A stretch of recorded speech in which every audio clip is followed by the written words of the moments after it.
What is the European plan to end this war? I can tell you what one foreign minister told me, and I'm not going to say who it was, but I can tell you what one of them told me, and that is that the war goes on for another year, and at that point, Russia will feel so weakened that they'll beg for a peace. That's another year of killing, another year of dying, another year of destruction, and by the way, not a very realistic plan in my point of view. So if there's a chance at peace, even if it's a 1% chance, that needs to be explored, and that's what President Trump is trying to do here. President Trump said just when he was leaving the White House after that meeting that he doesn't think President Zelensky wants peace. But isn't that why the Ukrainian leader was in the Oval Office for that meeting today? Did Ukraine's president just blow up his relationship with Donald Trump? Secretary of State Marco Rubio says Zelensky owes Trump an apology after a dramatic Oval Office clash that stunned world leaders. Rubio claims the meeting was supposed to secure peace, but instead turned into a diplomatic disaster. Here's what happened and why it could change the future of the Ukraine war. This war should have never started. He believes, and I agree, that had he been president, it never would have happened. Now here we are. He's trying to bring an end to this conflict. We've explained very clearly what our plan is here, which is we want to get the Russians to a negotiating table. We want to explore whether peace is possible. They understand this. They also understand that this agreement that was supposed to be signed today was supposed to be an agreement that binds America economically to Ukraine, which to me, as I've explained, and I think the president alluded to today, is a security guarantee in its own way, because we're involved. It's now us. It's our interests. That was all explained. That was all understood. And nonetheless, for the last 10 days, in every engagement we've had with the Ukrainians, there's been complications in getting that point across, including the public statements that President Zelensky has made. But they insisted on coming to D.C. This agreement could have been signed 5 days ago, but they insisted on coming to Washington, and there was and should have been a very clear understanding. Don't come here and create a such scenario where you're going to start lecturing us about how diplomacy isn't going to work. President Zelensky took it in that direction, and it ended in a predictable outcome as a result. It's unfortunate. That wasn't supposed to be this way, but that's the path he chose, and I think, frankly, sends his country backwards in regards to achieving peace, which is what President Trump wants at the end of the day, is for this war to end. He's been as consistent as anyone can be about what his objective is here. But what specifically do you want to see President Zelensky apologize for? Well, apologize for turning this thing into the fiasco for him that it became. There was no need for him to go in there and become antagonistic. Look, this thing went off the rails. You were there, I believe. It went off the rails when he said, let me ask you a question to the vice president. What kind of diplomacy are you talking about? Well, this is a serious thing. I mean, thousands of people have been killed, thousands. And he talks about all these horrible things that have happened to prisoners of war and children, all true, all bad. This is what we're dealing with here. It needs to come to an end. We are trying to bring it to an end. The way you bring it to an end is you get Russia to the table to talk. And he understands that attacking Putin, no matter how anyone may feel about him personally, forcing the president into a position where you're trying to goad him into attacking Putin, calling him names, maximalist demands about Russia having to pay for the reconstruction, all the sorts of things that you talk about in a negotiation. Well, when you start talking about that aggressively, and the president's a deal maker, he's made deals his entire life, you're not going to get people to the table. And so you start to perceive that maybe Zelensky doesn't want a peace deal. He says he does, but maybe he doesn't. And that active, open undermining of efforts to bring about peace is deeply frustrating for everyone who's been involved in communications with them leading up to today. And I think he should apologize for wasting our time for a meeting that was going to end the way it did. You yourself have said previously that Putin cannot be trusted in negotiations. That was the point that President Zelensky was ultimately making during that conversation, is that there cannot be an agreement without security guarantees, because he was talking about all the ceasefire agreements before, or agreements that Putin has just blown past. I mean, do you still feel that way, that Putin cannot be trusted in these negotiations? Well, I was there yesterday when the president said in front of the media that our approach is going to be trust but verify. President Trump's made deals his entire life. He's not going to get suckered into some deal that's not a real deal. We all understand this. We understand it on our end for certain. And so the goal here is to get to a place we have to explore whether peace is possible. I've said this repeatedly. I don't know. I think it is, based on what they've said so far, but we have to explore that. How else is this war going to end? I ask people, what is the European plan to end this war? I can tell you what one foreign minister told me, and I'm not going to say who it was, but I can tell you what one of them told me, and that is that the war goes on for another year, and at that point, Russia will feel so weakened that they'll beg for a peace. That's another year of killing, another year of dying, another year of destruction, and by the way, not a very realistic plan in my point of view. So if there's a chance at peace, even if it's a 1% chance, that needs to be explored. And that's what President Trump is trying to do here. President Trump said just when he was leaving the White House after that meeting that he doesn't think President Zelensky wants peace. But isn't that why the Ukrainian leader was in the Oval Office for that meeting today? Well, he was in the Oval Office to sign a minerals rights deal. That's what he was in the Oval Office to sign today. But again, when you have comments that deliberately appear to be I mean, after having discussed this repeatedly, deliberately appear to be geared towards making the argument that peace is not possible. You know, again, he turns to the vice president. What kind of diplomacy are you talking about? Almost as if to say, these people, you can't deal with them. You can't have any negotiations with Putin because he can't be trusted, and you're just wasting your time on negotiations. Well, he's directly, basically undermining everything the president has told him he's trying to do. Look, there's no need for that. You start to suspect, does he really want an end to this war? Does he just think that, you know, we have to do whatever he says and give him anything he wants without any end game? That was the Biden strategy. That was the Biden strategy. We were funding a stalemate. We were funding a meat grinder. And unfortunately, for the Ukrainians, the Russians have more meat to grind, and they don't care about human life. We've seen it, human waves, the North Koreans, etc. And so this is a very complex thing. It's very delicate. It's very costly. It's very bloody. It needs to be brought to an end, but it isn't going to be brought to an end with public pronouncements and maximalist demands in the public, but in real diplomacy. The vice president was right. When you say they don't care about life, are you talking about the Russians or the Ukrainians? Well, the Russians, I mean, they're conscripting by the hundreds of thousands. They brought in North Korean troops that were slaughtered in Kursk, and they keep going because they got more people. That's the other fact. Look, and it's, you know, again, we go back to the same point. I'm not going to fall into this trap of the who's bad and who's evil. People can make those conclusions. People have seen how this narrative has played out and where we are today and how this all started and so forth. The point now is it has to end. And the way it ends is you get people to a negotiating table. And the president, who's the ultimate deal maker, knows you don't get people to a negotiating table when you're calling them names and you're accusing them of things, because at the end of the day, this is not a political campaign. Okay, this is high-stakes international diplomacy and an effort to bring about an end to a very, very dangerous war. But you yourself, sir, have said before that you believe Putin is a war criminal, that is a widely accepted fact. You've called him a butcher. And you've said that as a Secretary of State, you do believe it's important for someone with such global influence as you have to speak with that kind of moral clarity. Yeah, and at this moment, as Secretary of State, my job working for the president is to deliver peace, to end this conflict and end this war. Ultimately, that is the job of the State Department. The State Department doesn't fight wars, it ends them. It tries to end them. And that's usually, by the way, celebrated. I mean, throughout history, I've watched presidents that bring about an end to wars and conflicts, and people celebrate that. They applaud it. I think we should be very proud and happy that we have a president whose prime objective is not to get into wars, but to prevent wars and to get out of wars. That is a very noble, laudable goal. Everyone should be applauding it, and he should be given the space to do that, not undermined by demands that he call Putin names or that we say things that impede the ability to conduct real diplomacy, as the vice president said today. To follow up on what you just said a moment ago, are you saying that you have doubts that President Zelensky wants this war to come to an end? What I have doubts about is whether he's willing to say and do the things that we need in order to get a negotiation. Again, you guys, this has been going on for 10 days. And, you know, to see things in the press saying we're not coordinating with the Ukrainians, that's absolutely false. Over the last 10 days, the Ukrainians have met with the Secretary of Commerce, the Secretary of State, the Vice President of the United States, had a phone call with President Trump, and he was in the Oval Office today. I've talked to the foreign minister of Ukraine 3 times in the last 10 days. The argument that we're not engaging, but yet you keep reading these press accounts about, oh, well, they're leaving us out. We're not involved. We're not engaged. None of these things are true, and it continues. So all that led up to today in a deep sense of frustration.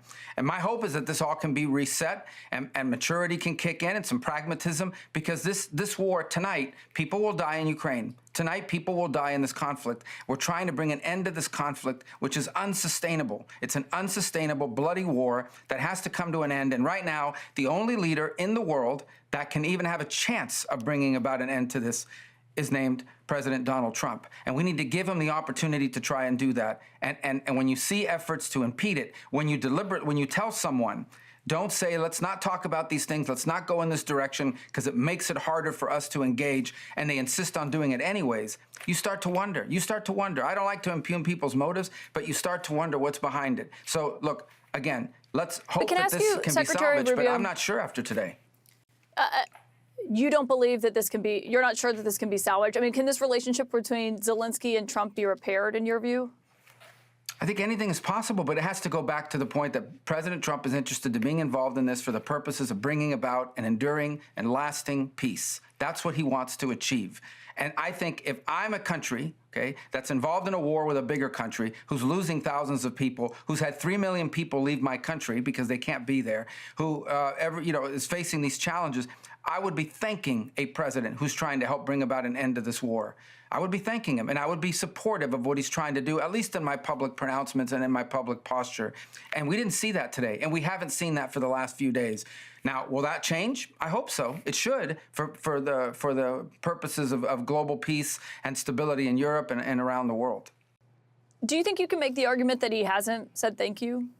Well, I think the vice president said he hadn't said it today. He hadn't heard it today in that meeting. And we were hoping that that meeting would begin by thank you for everything you've done for us. We wouldn't be where we are today without you. We wouldn't even have a chance to negotiate a peace without the help you gave us. By the way, without the help you gave us when you were president in the first term, because President Obama refused to provide them defensive capabilities in terms of military hardware. He did provide him blankets. Yeah, and that was brought up today during that aid, meeting. And it was brought up, but I was there. In fact, I vividly recall at the time Vice President Biden saying to me in a meeting that we had at the Vice President's residence that the reason why we didn't want to provide them those weapons is because they might use them. That was his exact quote. And that was the attitude. I remember clearly then the Ukrainian leaders saying, we don't need more blankets or MREs. We need weapons to defend ourselves. And they didn't do it.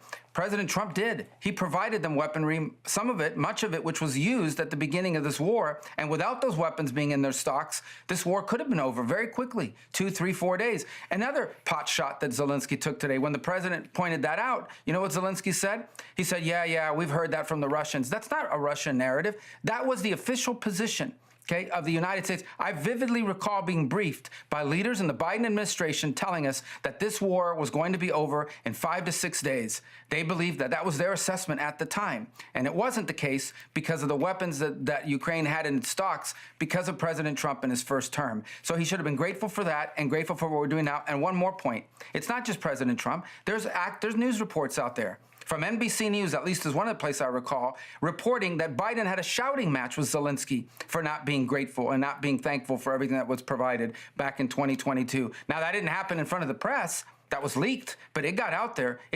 These frustrations are not unique to President Trump. There was those frustrations in the previous administration, if NBC News is to be believed. Right. But obviously we've never seen anything like what we saw today. But the point that Zelensky was making there is that everyone predicted his demise, and Ukraine was able to fight and to survive. Zelensky was able to survive. The Ukrainian people have been fighting for 3 years.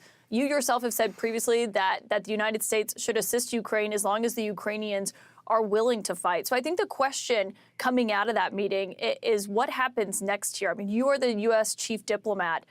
Is there a path for diplomacy? Is a ceasefire still a possibility tonight? Well, number one, you know who else said that Ukraine is very brave and very valiant? President Trump. He said it today. He said it repeatedly. Your soldiers have been very brave. Your fighters have been very brave. Your people have been very brave. He said that repeatedly. And everyone recognizes that. But we're 3 years into a war that has no end in sight and no exit strategy. The EU doesn't have an exit strategy. I saw the comments tonight from the leader of the EU saying there needs a new leader of the free world. I mean, these people are just playing silly games and saying these things. What is their exit strategy? What is anybody else's exit strategy? The only person on the planet who is actively trying to bring an end to this conflict is named Donald Trump, the President of the United States. He's the only one that's trying to do it, and we should be helping him to achieve it.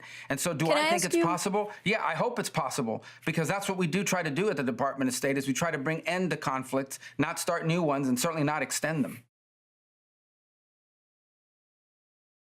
Senator Lindsey Graham, after having lunch with President Trump today, said Zelensky either needs to resign or they need to send someone over that we can do business with.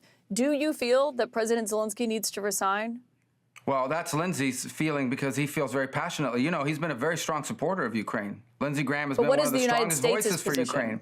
Well, the United States, the president's taken no position on that. What he said today is let him come back when he's ready to do peace. That's what he said. Let him come back when he's ready to do peace. So I can't speak for what anybody else said. I can only go off the words from the president of the United States, and that is today this is not going to be productive any further. When Zelensky's ready to make peace and he's serious about peace, let him come back then, and that's when we'll re-engage with them. And what he means by that is when he how will understands. you measure that? Well, I think it's everything I've said already, and that is how are you going to get Vladimir Putin and the Russian Federation to a table to discuss even the opportunity, even to explore whether there's an opportunity for peace. You're not going to do it by calling them names. It makes everybody feel very good. You can pass resolutions. You can put out very strongly worded statements. Senators can do it. I did when I was in the Senate. House members can do it. Commentators can do it. And countries that have no real skin in the game can do it. But when you are the president of the United States of America and you're trying to bring about peace the way Donald Trump is trying to bring about peace, the only way to do it is you have to create space for people to come to the table and talk. And that is something we should all be applauding, not criticizing. And not pretending that we can just extend this war forever until and that everybody has unlimited resources to continue to fund it on both sides, by the way. And President Zelensky has said he does want this war to end. He just cares about how it ends. We heard that from the other European leaders who came to the Oval Office also this week. President Trump said to me today, before that shouting match erupted in the Oval Office, that he doesn't believe there have to be security guarantees in place before the ceasefire, that you can come to a ceasefire agreement and then put those in place. Do you agree with that?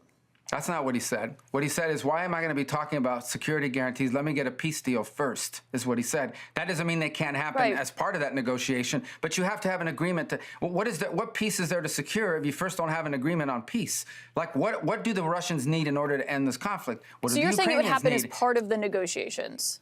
Well, again, how do you end a war? You have to find out what the combatants require in order to stop shooting at each other. What are the Russians' needs? What do they need to see in order for them to stop fighting? What do the Ukrainians need in order to stop fighting? And then once you have that in place, then you can decide the next step, which is, and what do we need to do to make sure this never happens again, that it doesn't happen in 2 years, 3 years, 5 years. I don't think President Trump is interested in a one-year ceasefire. I don't think he's interested in a 6-month ceasefire. He wants this thing to end. He has said that repeatedly. But again, he's not going to use the kind of language that maybe plays well in the public sphere or in the political sphere for people that want to take shots at him, but it's not going to allow us to have a negotiation or even to explore a potential negotiation. President Donald Trump is a man who's made deals his entire life in business, and he's bringing those principles to government, and he's the only one in the world that has any chance. If Donald Trump tomorrow decides, I don't care about Ukraine, I don't care about Russia, and I don't care about this war, and he walks away, I ask you, I ask everyone, well, who on this planet has any chance whatsoever, even a 1% chance of getting the combatants to the table? The answer is there is no one. He is the only one on earth right now that has any chance. If there is a chance of peace, he's the only one that has a chance to deliver on it. Do you still see a meeting happening with President Putin there, President Zelensky, and President Trump? Is that still possible? Well, I think that's premature. I mean, what would they? You first need to make sure that this is even a possibility, and you have to explore it. And look, there's good signs, I think, maybe, somewhat about at least the Russians' willingness to engage. And but we have to explore all that. But that's not going to be done in front of cameras. It's not going to be done in an open ballroom. There's a lot of work to be done before we get to this point. This is a complex war that has causes behind it that go back a number of years.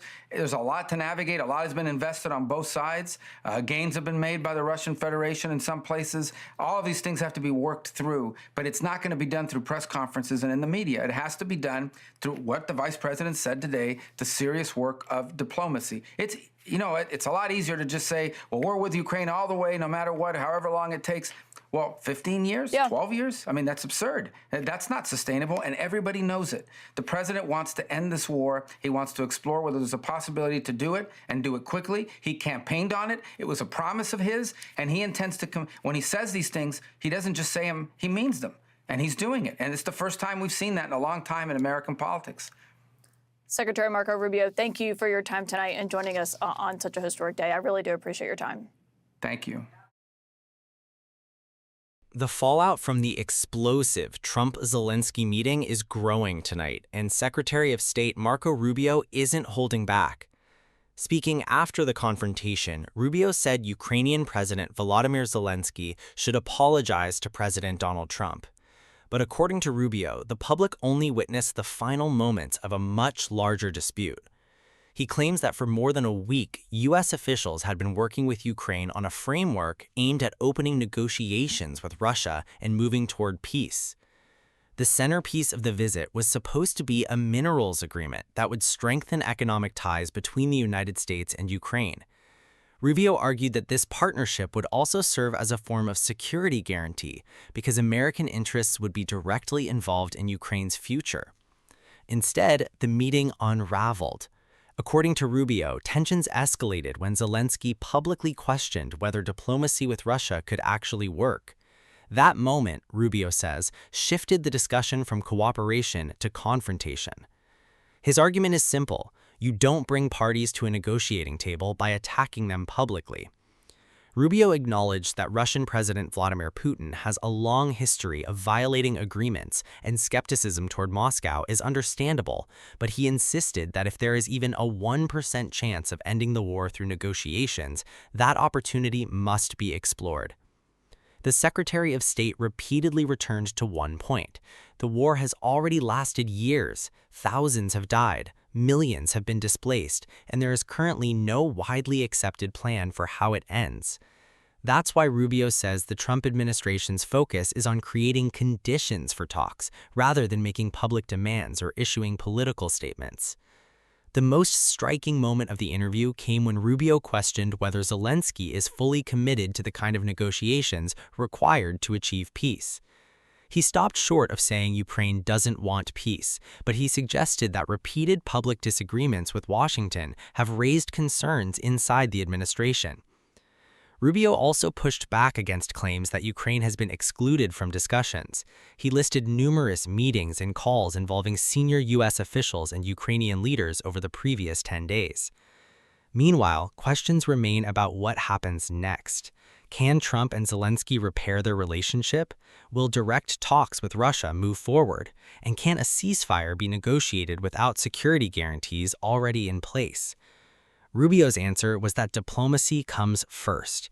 In his view, negotiators must first determine what both sides need to stop fighting before broader security arrangements can be finalized. Whether critics agree or disagree, Rubio made one thing clear. The administration believes Donald Trump is currently the only world leader capable of bringing both sides to the negotiating table. And after the dramatic scenes inside the Oval Office, the future of that effort may now depend on whether Washington and Kyiv can rebuild trust before the next round of diplomacy begins. Do you think Rubio is right, that peace talks must come before security guarantees? Or was Zelensky right to demand protections first? Let us know in the comments.